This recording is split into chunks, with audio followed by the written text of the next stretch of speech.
Olá para você que está nos acompanhando das plataformas de áudio e vídeo. Estamos começando mais um episódio do nosso podcast Conecta, Conexões que Transformam. Meu nome é Sheila Chaves e aqui na bancada comigo hoje está a Thaís Yunis. Oi pessoal, tudo bem? Eu sou a Thaís, sou recém-formada aqui da FIANFAAN e estou muito feliz de estar aqui com a Sheila. Thaís, obrigada por ter vindo, muito obrigada por aceitar o nosso convite. Seja muito bem-vinda aqui para dividir a bancada com a gente. E para você que não sabe, aguenta aí até o final. Quem ficar aqui com a gente até o final, que for aluno da FMU FIANFAAN, a gente tem uma surpresinha pra você, não é, Tá? Isso aí, galera. Fica ligado porque a gente tem um QR Code no final desse podcast que vai levar vocês pro Clube de Vantagens. O que é o Clube de Vantagens, Sheila? O Clube de Vantagens é um acesso exclusivo para alunos FMU FIANFAAN. Lá vocês vão encontrar vouchers com descontos, cashbacks, para vocês fazerem compras nas maiores lojas online do país. Então, se eu fosse você, assistiria esse podcast na íntegra e lá no finalzinho corria para pegar esse QR Code, né, Tá? Isso aí. Hoje nós estamos recebendo aqui na nossa bancada para esse bate-papo ele que é filósofo e professor. Ele é fundador da Casa do Saber, professor na PUC, no Mackenzie. Publicou seu primeiro livro aos 12 anos de idade e hoje ele já tem mais de 90 livros publicados. Ele também foi secretário municipal da Educação e do Estado de São Paulo. Já foi vereador de Cachoeira Paulista, foi presidente da Câmara Municipal de Cachoeira Paulista. Em 2008, ele se elegeu vereador aqui em São Paulo em 2010. Foi eleito deputado estadual e também é autor de diversas peças teatrais. Nós estamos falando de quem? Professor Gabriel Chalita, seja muito bem-vindo. Obrigado, um prazer enorme estar com vocês, batendo um papo nesse podcast especial. Muito obrigada pela sua presença. Então vamos começar, professor. A gente conhece você como filósofo, como político, mas você também tem uma parte artística. Conta pra gente como é que foi essa sua trajetória, suas escolhas, por que a arte te influenciou? Eu acho que a arte ela é a grande essência humana, né? É a sensibilidade, a capacidade de elevação, é a capacidade de emoção. E a minha vida é toda permeada pela arte. Como escritor, eu comecei escrevendo aos 12 anos de idade, né? E os livros que eu publico, as histórias que eu crio, as narrativas que eu desenvolvo. Eu sou autor de muitas peças de teatro também. Para mim, o privilégio de poder ver no palco um texto que eu escrevi sendo dito por uma atriz, por um ator, né? Eu tive um texto chamado De Tudo Que Mora em Mim, que foi feito pela Bibi Ferreira, né? Um dos maiores nomes da história do teatro brasileiro, das artes brasileiras. Tive uma outra peça interpretada pela Fafi Siqueira e a Sueli Franco, que é uma peça chamada Muito Louca, que são duas mulheres falando sobre seus terapeutas. E uma mulher não presta muita atenção na história que a outra mulher conta, né? Que mostra um pouco das complexidades das relações humanas. Eu fiz uma peça também chamada O Amor e o Tempo, que foi uma homenagem ao Nelson Gonçalves, o centenário do Nelson Gonçalves, e dois grandes artistas de musical, né, o Guilherme Loguli e a Julie, que ficou 2 anos em cartaz. Agora eu terminei de escrever uma peça que chama Entre Franciscos, o Santo e o Papa. É uma história que se passa no Vaticano entre o Papa Francisco e o São Francisco, que ele não sabe que é o São Francisco. Eu tenho um outro texto também que vai a teatro esse ano, que chama Território do Amor, que são 9 mulheres cantoras que sofreram muito nas suas vidas de dores de amor. Quem são essas 9 mulheres, né? Marlene Dietrich, Barbara Piaf, Maria Callas, Mercedes Souza, essas internacionais. E as brasileiras, Elisete Cardoso, Dolores Duran, Maísa, e são mulheres que sofreram, e a Dalva de Oliveira, são mulheres que sofreram muito na vida com seus homens, com seus abandonos, com as suas dores. A gente pega uma Maria Callas, que era a cantora mais famosa do mundo e que para de cantar por amor, porque o homem que ela amava ridicularizava o estilo de canto que ela tinha. O mundo todo queria ouvir Callas cantar, e Onassis achava meio bobo o jeito que ela cantava, e ela para de cantar por causa dele. Ela faz um aborto por causa dele, porque ele disse que já tinha um filho e não queria um outro filho, e aí ela, com medo de perder, tira essa criança, e depois ele perde o filho dele. E com tudo que ela fez, ele ainda a abandona para viver uma história de amor com a Jacqueline Kennedy. E é um texto muito interessante porque é quase que um questionamento se vale a pena sofrer por amor ou não.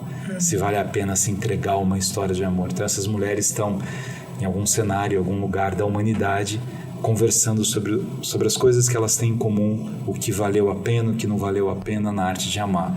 Então isso é uma expressão da arte. Falar sobre o amor, falar sobre a paixão, falar sobre o ciúme, sobre a saudade, sobre o abandono, sobre a trajetória de vida. E para mim, eu sou educador e eu mesclo isso, né? Eu misturo os elementos da arte, da escultura, da pintura, da fotografia, do cinema, né? De todas as artes, com os processos cognitivos, sociais e emocionais que se desenvolvem na educação. A gente aprende muito com a arte, com a sensibilidade. O Brasil é um país de muitos Brasis. Então a gente tem manifestações artísticas muito diversas nos vários cantos do Brasil. E é fascinante a gente ver o que a arte é capaz de fazer pelas pessoas.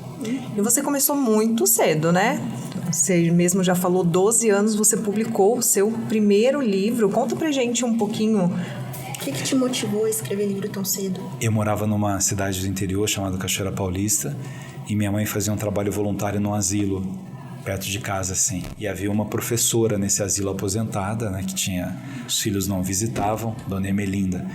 E eu me lembro dela desde 3 anos de idade, 4 anos, 5 anos. Eu ia sempre com a minha mãe para esse asilo. E ela gostava muito de falar, de contar histórias. E as pessoas, como ela falava muito, não tinham muita paciência de ouvir as histórias dela. E eu ficava do lado ouvindo as histórias dela. E ali foi nascendo a minha paixão pela palavra. Eu me lembro que ela dizia palavras que eu não sabia o que significava, né? Eu morava em São Paulo, eu fazia baldeação na Sé para chegar... Baldeação. Fulano é uma energúmena com essa crise de cabotinice, Ia, né? Não havia computador na época, não havia o Google, né? Não tinha nada disso. E eu fui me apaixonando pelas palavras, pelas narrativas. Depois ela foi perdendo a visão e ela me emprestava livros. Eu lia... Né, e já com 6, 7, 8 anos eu ia lendo os livros que ela me emprestava, livros que às vezes eu não entendia, né? Ela deu um livro da Clarice Lispector nessa idade.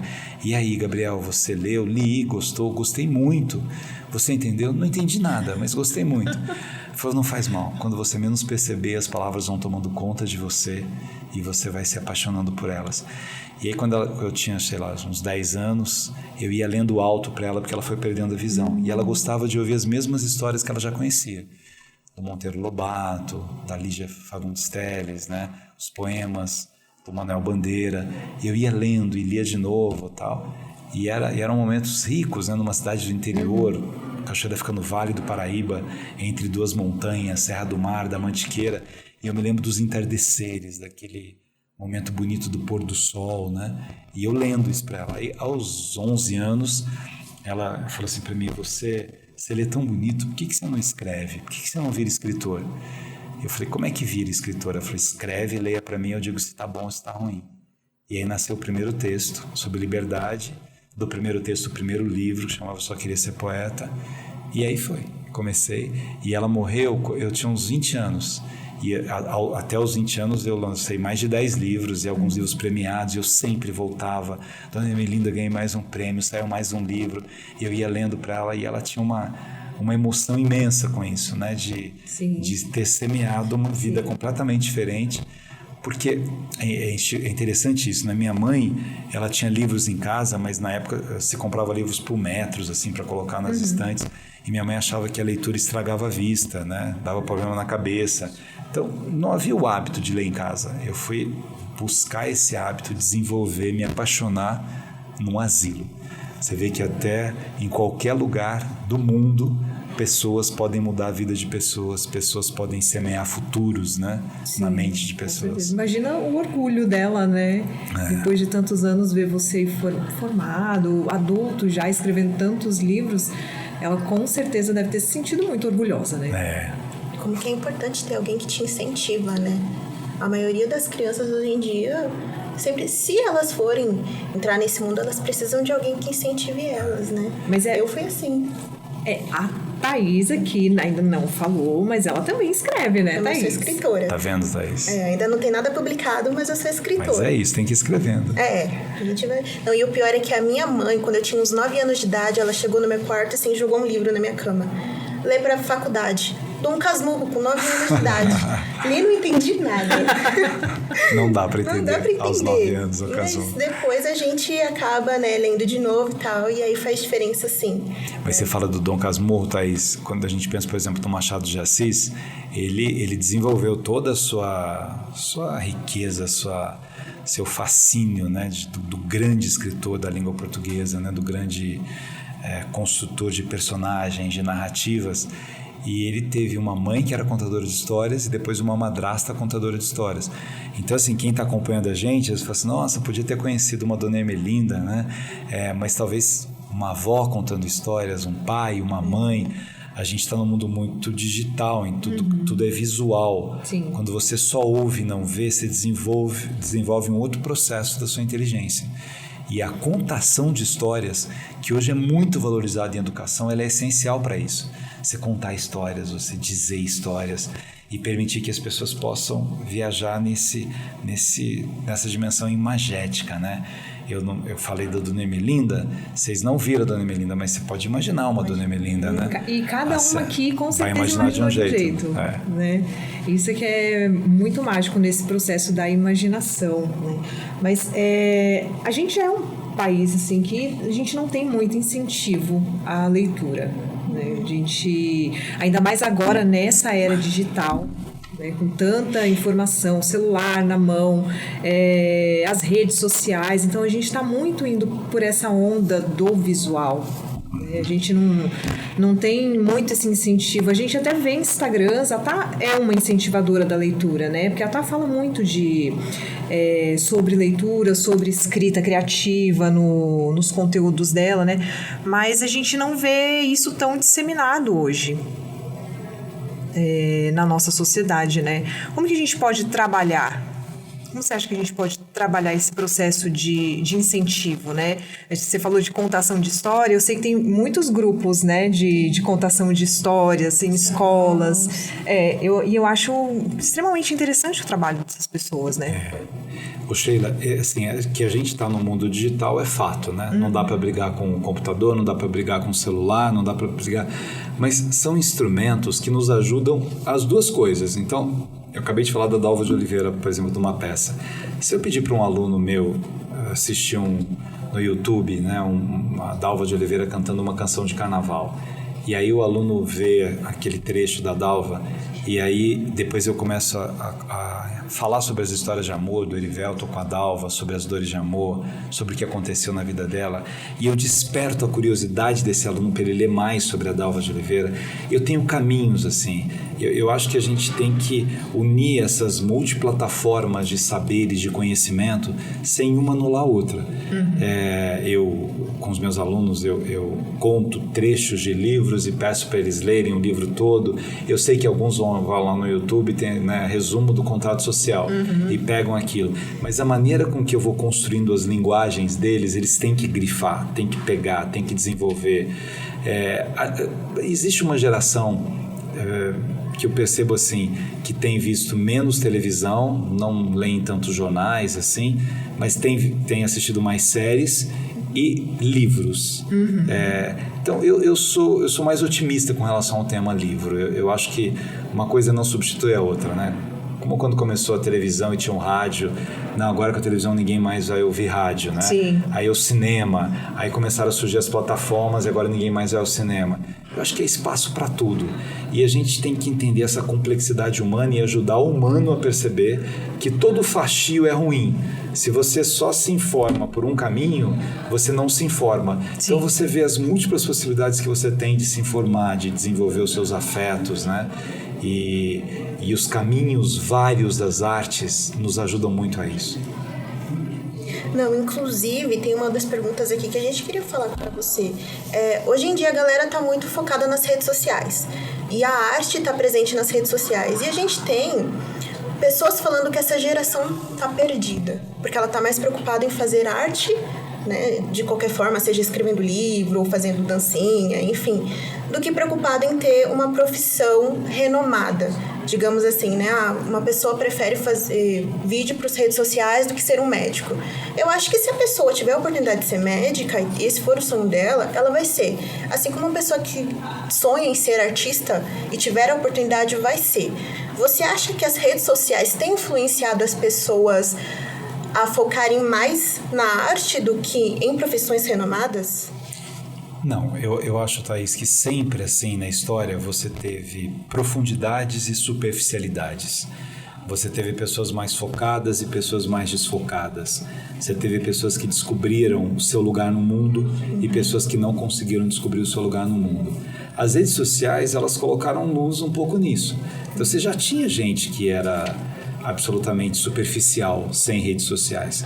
E hoje você percebe algumas pessoas nas redes sociais profundamente superficiais. E também nas redes sociais você encontra pessoas muito profundas que aproveitam das redes sociais para divulgar os seus conceitos, as suas ideias, os seus sonhos, os seus projetos e que ajudam muitas pessoas. Você tem um processo inspiracional nas redes sociais que ele é incrível, né? E tem criatividades imensas que se desenvolvem ali. E tem pessoas que estão, né, na frivolidade absoluta, né? Será que eu preciso mostrar o barco que eu estou viajando? Será que eu tenho que mostrar que eu tenho dinheiro para ir na primeira classe? Tudo bem, eu fui para Paris, né? Se eu quero mostrar alguma coisa nas redes sociais, será que é mostrar a primeira classe ou que eu comi caviar? Isso é o mais importante? Ou o mais importante é você mostrar o Louvre, uma parte do Louvre, em que é a Mona Lisa, você poderia utilizar, né, esse canhão que tem à sua disposição, você tem 100 mil seguidores, 500 mil, não importa, e construir valores efetivos ali. E tem muita gente consumindo coisa muito séria nas redes sociais. Então, eu acho que ela não muda isso, ela traz outros balizadores. Saber usar o meio. Né? Exatamente. Eu dou aula, eu vejo um aluno meu no celular, eu falo assim, me ajuda aí, pesquisa para mim, Tales de Mileto, vamos aproveitar.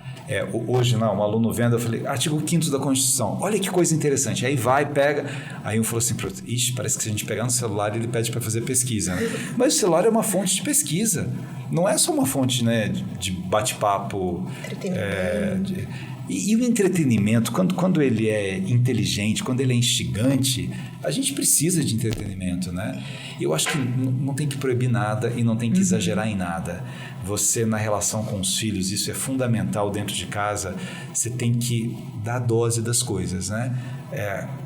Coloca açúcar demais, fica um horror, né? Coloca sal demais, fica um horror. Comer sem sal, sem açúcar, também fica um horror. Como você dosa para os alimentos, né, que você vai consumir, você tem que dosar para tudo na vida. Uma pessoa que lê o dia inteiro fica insuportável também. Nossa, que legal, fulano está lendo. Sim, começou a ler 7 da manhã, comeu uma coisa, continua lendo. Faz outra coisa, né? Vai sair, vai pro parque. Vai pro parque, vai andar de bicicleta. Não, ele anda de bicicleta o dia inteiro, não é bom também. Anda de bicicleta, faz outra coisa. Agora vai, né, tomar um sorvete, você vai namorar. Não, ele namora o dia inteiro, beija na boca o dia inteiro. Não, ninguém aguenta beijar na boca o dia inteiro. Tudo que é fastio, que é exagero, não faz bem. Redes sociais em exagero, celular em exagero, a pessoa vai pra cama, não consegue sair, aí entra no TikTok, não consegue parar de ver, aí entra no outro, entra no Reels, Instagram, entra no sei o que, entra no sei o que. Vira um vício, né? Aí não é bom, né? Aí não dorme. Você desperdiça uma noite, aí acorda meio ao quebrado por causa daquilo. Então, tudo vai desse equilíbrio que a gente tem com o agir, né? Quem consome, quem vai a uma peça de teatro, por exemplo, naquelas 2 horas, 1 hora, 1 hora e meia, não vai olhar o celular, não está ali com o celular. Então já desligou um pouco. Você vai a um cinema legal, é um desperdício. Você está num cinema, está numa orquestra sinfônica, olhando no celular para ver alguma notícia, alguém mandou não sei o quê. Aí tem algum probleminha que a gente tem que arrumar. Né? E professor, deixa eu te perguntar, qual que é a importância da arte para a sociedade? Thaís, nós somos animais sociais, nós somos seres da convivência. A arte, ele trabalha com 2 elementos fundantes, assim, a nossa elevação e os nossos laços fraternos, né? A nossa elevação porque a arte desenvolve a sensibilidade. Você ouve uma orquestra e aquilo toca dentro de você. Você vê um filme romântico e aquilo toca. Então tem um elemento elevador aí, né? Que a gente pode chamar de do êxtase, da beleza desse, né, do êxtase que há no ser humano. Ver um pôr do sol e saber ver um pôr do sol é uma demonstração da arte. Tem pessoas que passam, né, moram perto de uma montanha e vê um pôr do sol incrível e o pôr do sol não diz nada. E tem pessoas que olham aquele pôr do sol e se encantam, porque tem uma capacidade de êxtase diante disso. Você vê uma roseira e você se emociona com aquilo ali, é uma dimensão da arte. Então, o primeiro papel é o papel de elevação. O segundo papel é esse papel de união, de fraternidade, a gente vai fazer uma orquestra sinfônica, são várias pessoas juntas fazendo uma orquestra sinfônica. A gente vai tocar Bach, você vai tocar Bach no Brasil, vai tocar Bach na Alemanha, vai tocar Bach na China, na Rússia, na Argentina, e é o mesmo Bach. São as mesmas notas, e as pessoas vão se emocionar de lugares diferentes, uma linguagem que é universal. Então, a arte tem esses dois grandes elementos fortes, né? Como a cultura vem de culto, aquilo que nos eleva, e de cultivo, aquilo que eu planto, que me faz estar relacionado com o outro. Então, não valorizar a arte é um desrespeito humano, eu comigo mesmo, e é um desrespeito social, eu com o outro. Seria impossível a gente viver sem arte. Seria impossível. Como é impossível o ser humano, um peixinho vive isoladamente. Um pintinho precisa de cuidados no início, vive isoladamente. O ser humano não. Se eu não tiver laços com outros seres humanos, um bebê sem cuidado morre, não se desenvolve. Então, o que nos faz é o fato de estarmos interligados, interconectados, né? Para pegar o conecta aqui de vocês. A gente tem que estar conectado. Quando não há conexão, você não tem existência possível, não tem desenvolvimento humano sem isso. E a arte é esse laço, né, que dá esses dois tons, né, o tom da elevação e o tom da união. Então a gente pode considerar que tudo que a gente faz é arte. Tudo que a gente faz na dimensão do belo. A arte está muito ligada a um conceito da estética, né? Então você fala assim, toda comida é arte? Depende. Depende das expressões do belo que você coloca no fazer a comida. Por que a gastronomia virou uma arte, né? Porque, de repente, as pessoas pegaram coisas que... Né, lá, joguei um ovo, joguei uma coisa, estou fazendo outra coisa. Isso não é arte. Agora, a maneira com que eu vou cozinhar... Arrumar uma cama pode ser arte, pode não ser arte. Depende da sua intenção. Depende da sua intenção. Depende desse processo de elevação que há dentro de você mesmo. Você vai... Comer pode ser uma expressão de arte. Você está cheirando o prato que você vai comer, você está reparando naquelas cores ali. É o mesmo exemplo do pôr do sol. O pôr do sol continua lá, mas ninguém está vendo. A arte não está acontecendo. A arte, na dimensão humana, acontece quando o objeto que existe é contemplado pelo sujeito que vê esse objeto. Você pode ter uma caverna lindíssima e ninguém nunca foi naquela caverna. Então ela não é uma expressão da arte humana. Aí eu entro naquela caverna, eu ouço sons que a caverna provoca em mim, eu imagino, né, o que já aconteceu. Então, isso é uma expressão de arte. Aquilo que é um mecanicismo no meu fazer, eu como sem pensar no que eu estou fazendo, não é uma expressão de arte. A expressão de arte, ela exige a dimensão do sujeito e esse encontro com o belo. E o belo é isso, o belo é o gatinho que eu tenho em casa que está miando, aí eu paro e fico olhando aquele miar do gato e escrevo um texto em cima daquilo, uma música. Eu trabalho em escolas de samba, sei lá, aí eu vejo um animal, né, abrindo as penas, nossa, é isso que eu vou fazer. Quer dizer, essas influências, essas inspirações que o ser humano tem, elas vêm dessa capacidade que eu tenho de colocar os meus sentidos a serviço do belo. Mas o belo também não pode ser uma percepção muito pessoal de cada um? Pode, por isso que a arte é múltipla. Você pode até falar assim, eu me entusiasmo mais com canções de ninar, eu gosto mais de samba, eu gosto mais... Tem uma dimensão da subjetividade, toca mais em você, mas se respeita as múltiplas maneiras com que a arte toca na multiplicidade de pessoas que a gente tem, de gostos, de jeitos, de sentidos, né? E há coisas que são meio que comuns. Quando você vai fazer uma arte, um filme, por exemplo, você imagina, às vezes você faz um filme para um público específico, né? Não, quero pegar só os idosos aqui com esse filme é para criança, assim, você fala, não, quero pegar uma linguagem universal. Aí você percebe o que nesse filme? Quando tem romantismo, quando tem dor. Imagina um filho é sequestrado e a mãe vai em busca do filho. Eu não posso ver esse tipo de coisa. Você tem uma dimensão meio que quase que universal daquele processo de arte. Cachorro, filme de cachorro que o cachorro tá doente. Aí você para ver, você pega as grandes bilheterias, né? Por que o Avatar faz tanto sucesso? Na dimensão, na maior bilheteria. Titanic fez tanto sucesso, sabendo que vai morrer no final. Mas por que o Romeu e Julieta faz sucesso em tudo? Porque é alguma coisa que, mesmo sendo muito subjetivo, cada um é de um jeito, há pontos que nós temos em comum, há sentimentos que nós temos em comum. Quando o escritor de um romance, quando o autor de uma peça de teatro, de um filme, de uma obra, né, enfim, literária, ele consegue tocar na dimensão universal, ele tem uma tendência de atingir mais gente, que mais pessoas possam achar aquilo uma demonstração de algo que realiza nelas essa expressão do êxtase. A Disney faz muito bem isso, né? Rei Leão é para todas as idades, né? Em vários momentos da sua vida, o Pequeno Príncipe, você pega em idades tão diferentes, Sim. né? O que tu te tornas eternamente responsável por aquilo que cativas, né? Mas eu acho meio bobo. O meio bobo é uma desculpa que eu tenho para esconder os meus sentimentos. Porque a literatura, né? Ela é a história dos sentimentos. Então, na literatura tem raiva, tem medo, tem paixão, tem saudade, tem vingança, e esses sentimentos vão coexistindo. De repente, quando eu tenho medo de expor um pouco os meus sentimentos, e eu vejo uma coisa que me toca mais, não, isso é coisa que não... Vocês vejam as músicas que fazem mais sucesso, invariavelmente, são músicas de sofrência. São. Sempre de sofrência. O sertanejo pegou agora a história da sofrência, mas o Roberto Carlos né? O Roberto Carlos é rei cantando música de sofrência, né? São músicas de amor, música mais de Nelson Gonçalves, que eu escrevi a peça sobre ele. O maior vendedor da história do Brasil é o Roberto Carlos, o segundo é Nelson Gonçalves. E são músicas de dor, de amor. Exato. Porque todo mundo em algum momento já passou por isso. E o pessoal fala tanto da sofrência, né, do sertanejo, mas Adele, por exemplo, também, Sofrência. gente... Ou mulher que sofreu na vida.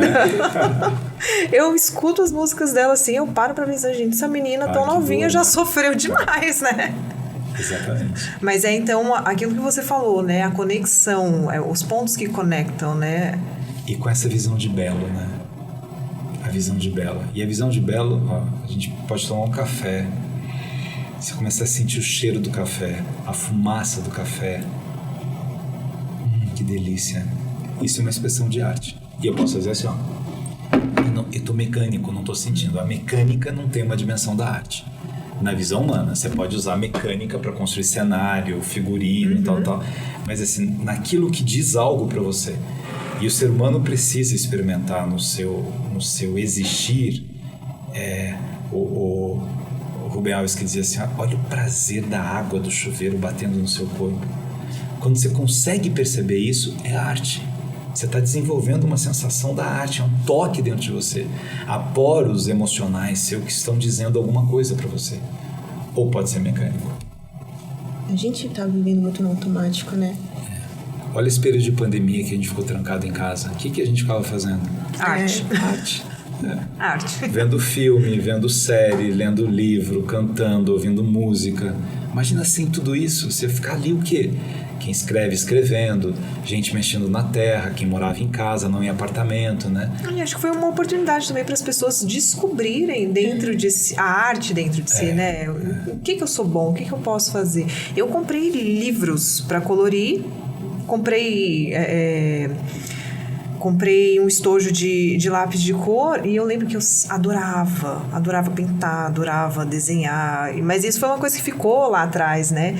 E aí, nesse período de pandemia, eu retomei isso, né? Então, lá vai eu ver tutorial na internet, aprender uma técnica aqui, outra ali, né? E, nossa, passava horas mergulhada lá. E olha que gostoso aprender, pintar, ver o resultado daquilo que você fez, né?